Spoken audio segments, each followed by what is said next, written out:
Let's begin by reminding ourselves what unions are there to do. Labor unions have been, for at least 2 centuries, a mechanism used by workers in all countries to improve their situation, to get higher wages and to get better working conditions. How do they do that? By representing all of the workers together, because it's clear that they can bargain more successfully with the employer if they do it as one unified group rather than as an individual, each one bargaining with the employer. When that happens, the employer can play one individual off against another, and if they are all in a union, that is not available as a tactic to the employer. That's why workers like unions, and that's why employers don't. So unions enhance the position of working people. They can put pressure, they can bargain, they can negotiate, and in the end they can also strike in order to get improved wages and working conditions. The history of the United States is identical to the history of all other capitalist countries in being the history of successive waves of efforts by labor unions to improve the wages and working conditions in their countries. One of the reasons the United States has relatively high wages and relatively good working conditions is in part the result of what struggles unions undertook. A worker co-op is something completely different. A worker co-op is not about bargaining with the employer. In a worker co-op, the workers are also the employers. It's not a different group of people. The workers are not going to bargain with themselves.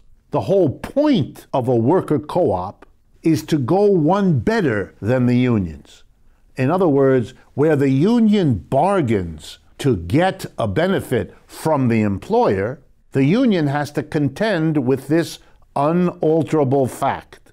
Even if you get an improvement by bargaining with an employer, that employer has a vested interest in undoing that improvement as soon as he can.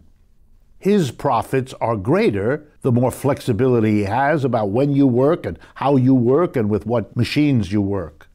He makes more profit if he can save on his wage bill. That's what they learn in business school.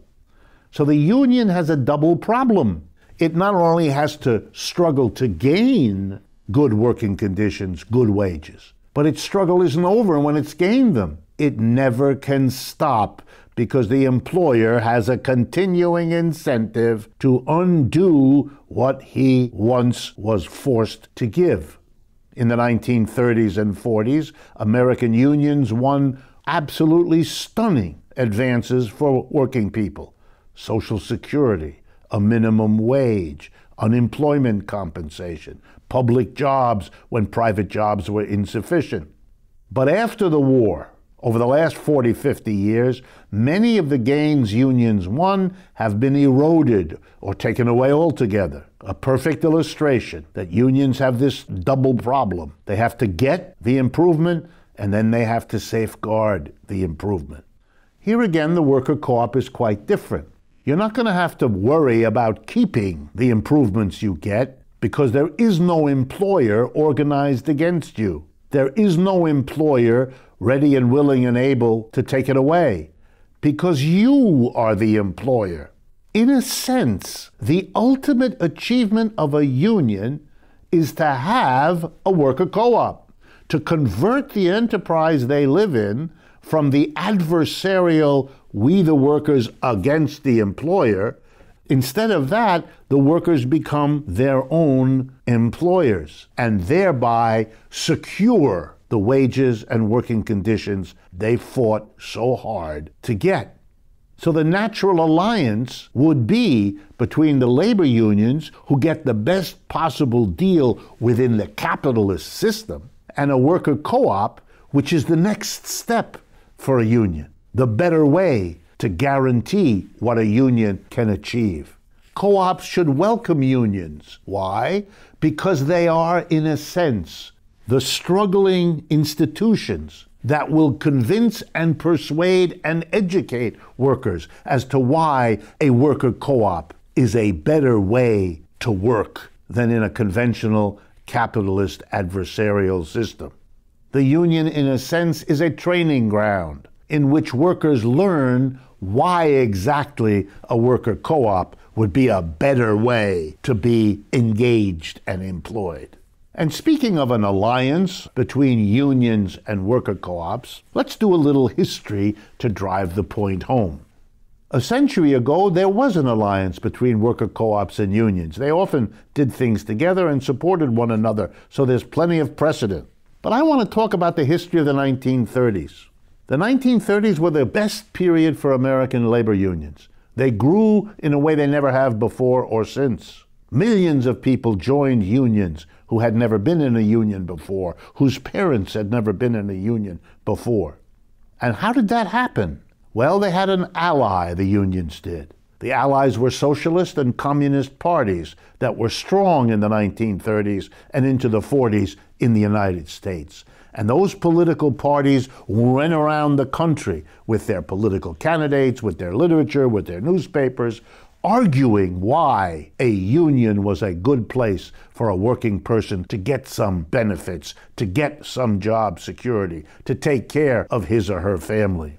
And that alliance, unions on the one hand, and socialists and communists on the other, produced a dynamite labor movement, the most successful in the history of the United States. Today, there could be a parallel alliance, this time between the unions and the movement for worker co-ops. Once again, such an alliance could have powerful effects.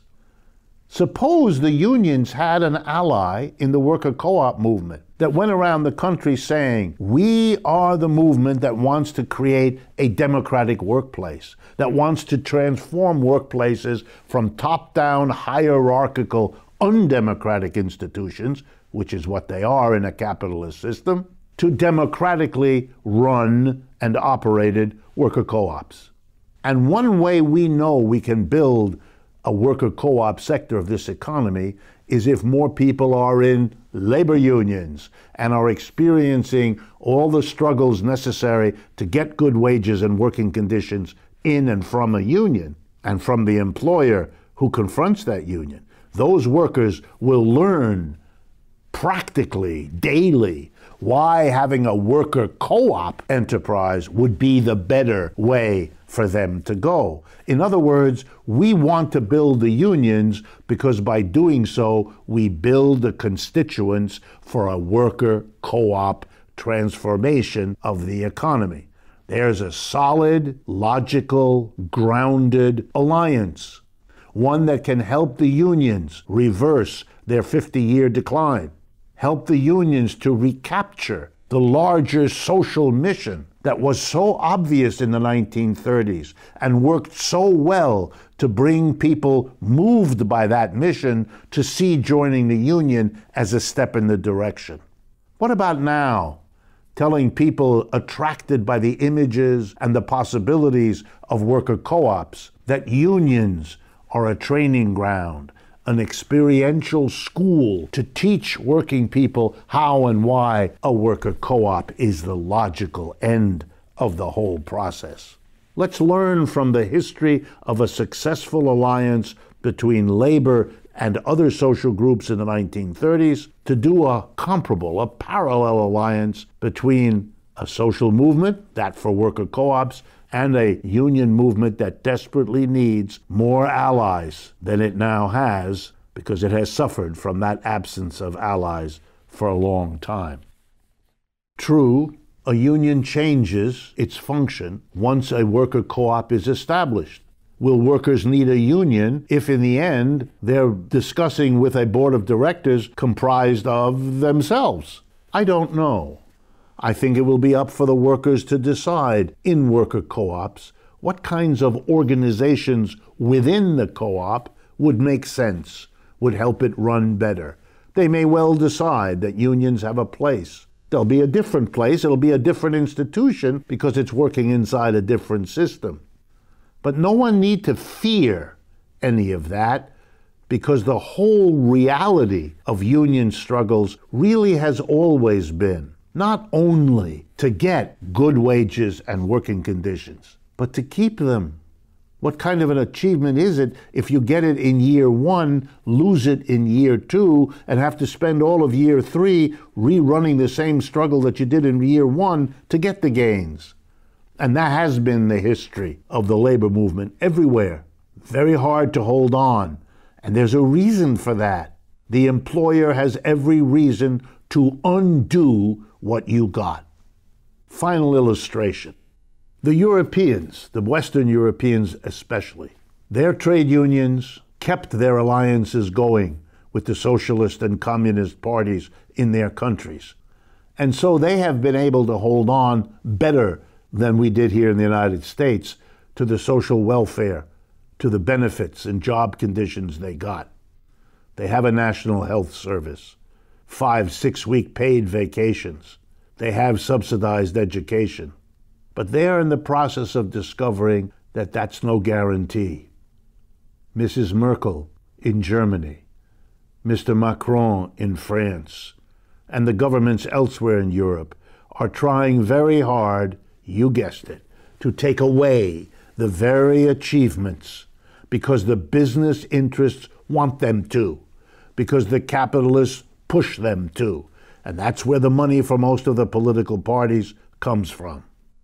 And so workers are discovering again that within capitalism, nothing is secure in the way of wages and working conditions.